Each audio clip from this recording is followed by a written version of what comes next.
For more than 1 billion people, roti is a staple, but it's not easy to make the flatbread, and buying mass-produced ones are not very healthy. So a pair of inventors from Singapore have figured out how to use the latest in robotics and sensors to make on-demand roti. Yes, I'm talking about a printer for your Indian dinner. What is roti? And I watched a video, and it looks incredibly hard to make. Why is that? So roti is an integral part of our diets. It's like your rice or your noodle, and it's eaten for every meal, lunch and dinner.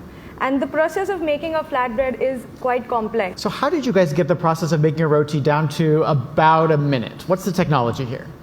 So I think at a very macro level, we make one dough ball at a time, and the machine has two sections. It does things in parallel.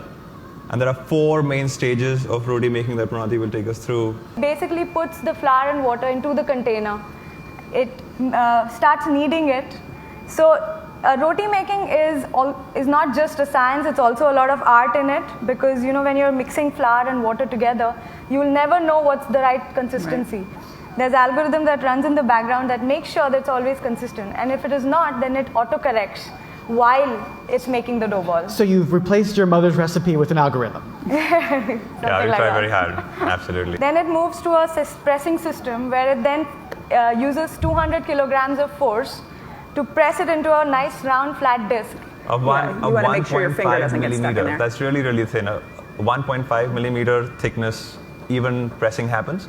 And then it moves to the roasting section, which if you see, it's right next to the kneading section, which needs to be absolutely cool. And so the first one takes a little bit longer. Yes. And is it like sort of in the US when we make pancakes, we always say the first one is never good. Is the first Sacrifice one, to the gods.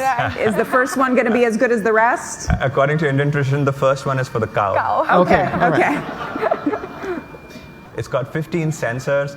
It has 4 heating elements, a full-blown microprocessor running, real-time computation to make all this happen. And Rotimatic itself, the product, has 300 parts. So this thing is also connected to the internet. So real-time, it does upload all the usage statistics of the machine. Oh, wow. And so our customer service is also very new age, where once you call them, they know exactly what's going on. And they can also remotely diagnose and fix a lot of things. So it's like a Tesla. Tesla of the kitchen. Where's all this heading? I mean, do you guys see a future where we're all going to have robots in our homes that are going to, for every dish? Yeah. Or what's the idea with this kind of machine?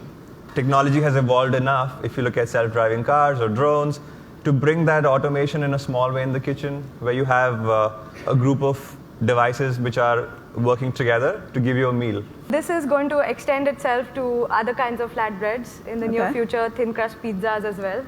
You're talking to Americans now. Okay.